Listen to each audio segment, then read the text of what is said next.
السلام علیکم خواتین و حضرات، میں ہوں آپ کی میزبان یاسمین آفتاب علی، چینل یاسمین آفتاب علی اور پروگرام یاسمین آفتاب علی کے ساتھ۔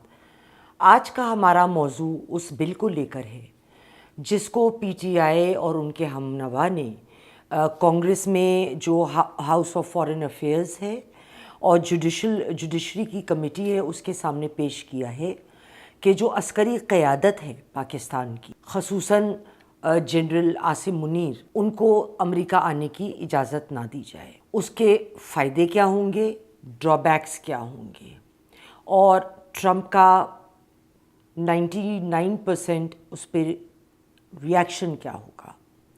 ماضی میں ہونے والے ایک ایسے ہی بل کے اوپر 98% اتفاق ہونے کے باوجود فیصلہ کیا ہوا تھا۔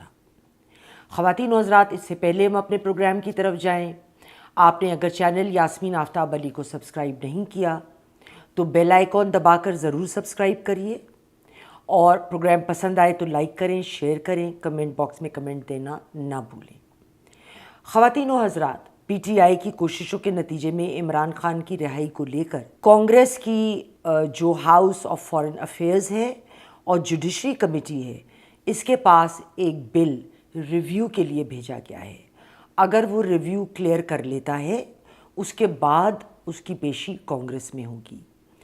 اس بل میں عسکری قیادت کے مختلف لوگوں کو امریکہ آنے کی آمد پر پابندی لگانے کی تجویز پیش کی گئی ہے۔ ان کی بنیاد عمران خان کی پرسیکیوشن اور ہیومن رائٹس وائلیشن بنیاد بتائی گئی ہے۔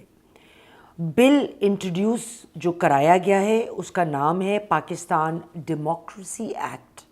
یہ اس بل کا ٹائٹل ہے جس کو آگے بڑھایا گیا ہے۔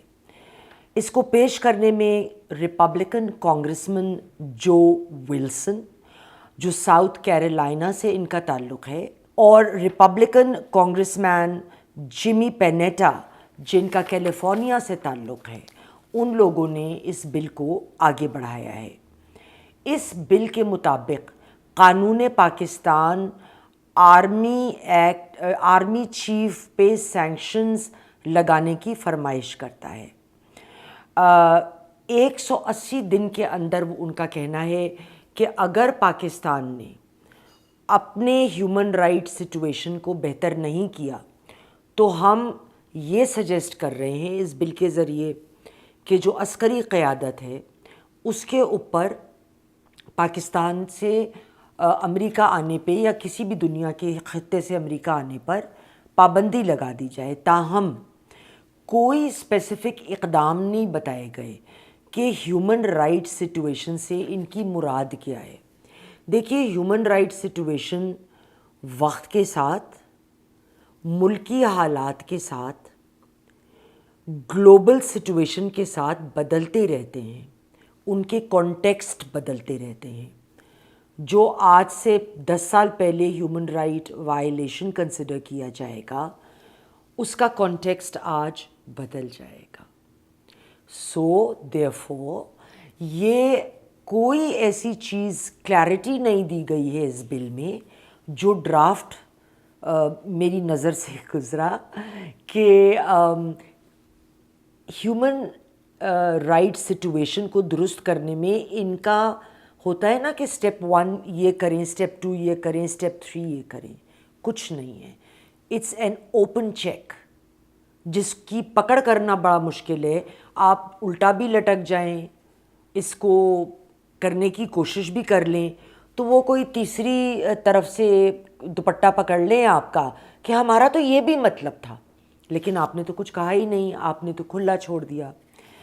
یہ جو ڈرافٹ ہے اس کا کمیٹیوں کے سامنے آنا پی ٹی آئی کی کاوشوں کا نتیجہ ہے، اور پی ٹی آئی کے جو سپورٹرز یو ایس میں ہیں اور لابینگ کرتے ہیں بڑے ایگریسولی وہاں پہ کانگریس مین کی، یہ ان کی محنت اور کاوش کا نتیجہ ہے۔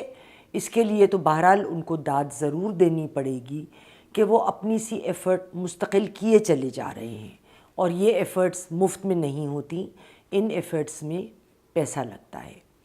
تاہم انٹرنیشنلی لوگ اس بات کو مختلف اداروں میں، مختلف پارلیمنٹری ہاؤسز میں سمجھتے ہیں، اور اب پاکستان میں بھی اس بات کی بہت سمجھ بوجھ آ گئی ہے کہ اس طرح کے بل کانگریس کے اراکین کا کمائی کا ذریعہ ہیں۔ پاکستان سمیت دنیا بھر کی پارلیمنٹس میں ملک کے مفادات کے خلاف کام کرنے والی لابیز اس طرح کے بلز اکثر پیش کر کے کچھ ممبران کو خرید لیتی ہیں اور یہ بکاؤ مال کی طرح بک جاتے ہیں۔ اب اس کا ایڈوانٹیج کیا ہوتا ہے؟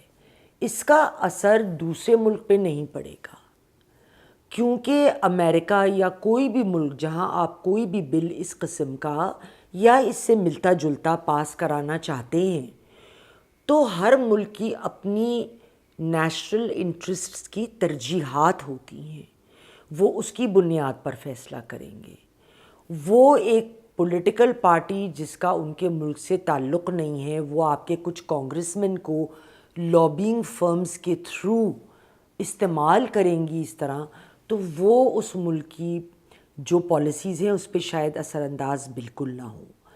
لیکن جو سوشل میڈیا ہوتا ہے ایسی پولیٹیکل پارٹیز کا، یا جو لوگ سادے ہوتے ہیں، وہ یہ مان لیتے ہیں back in your own country, in this case Pakistan, کہ دنگا ہو گیا جی امریکہ میں، بینڈ بج گئی عسکری قیادت کی اور تباہی مچا دی پی ٹی آئی نے۔ لیکن ایسا نہیں ہوتا ہے۔ اس جو یہ بل کے بارے میں یہ بھی بتا دوں کہ جو یہ بل پیش کیا جا رہا ہے یہ U S global Magnitsky human rights accountability کے تحت پیش کیا جا رہا ہے، اور اس ایکٹ کے تحت اگر امریکہ سمجھتا ہے کہ کوئی بھی شخص یا اینٹی ہیومن رائٹ وائلیشن میں انوالوڈ رہی ہے تو اس ایکٹ کے تحت وہ ان کی امریکہ میں انٹری بین کر سکتے ہیں۔ یہ بھی میں آپ کو بتا دوں کہ 2024 جون میں بھی یو ایس ہاؤس آف ریپریزنٹیٹیوز نے ایسا ہی ایک بل پیش کیا تھا جس میں جو بائیڈن کو کہا گیا کہ وہ پاکستان کو تنبیہ کریں کہ وہ ڈیموکریٹک رولز اور ویلیوز کے تحت جو ہے وہ کام کریں، لیکن 98% کانگریس کی سپورٹ کے باوجود جو بائیڈن نے پاکستان کو ایسی بالکل کوئی تنبیہ نہیں کی تھی۔ اب آپ آئیے تھوڑا سا یو ایس پالیسی کے اوپر۔ یو ایس پاکستان میں اینٹی ٹیررزم کے حوالے سے بہت انٹرسٹڈ ہے کہ اس حوالے سے پاکستان ان کی مدد کرے، اور حالیہ میں جو شریف اللہ کو ایکسٹراڈائٹ کیا گیا ہے یونائٹڈ اسٹیٹس، جو ایک ہائی ویلیو ٹارگٹ تھے، جنہوں نے امریکہ کی جب فورسز ایگزٹ کر رہی تھیں تو وہاں پہ بوم کے دھماکے کرائے جس میں بہت سارے یو ایس سولجرز ہلاک ہوئے اور افغانی بھی 170 سے زائد اس میں جان سے گئے تھے۔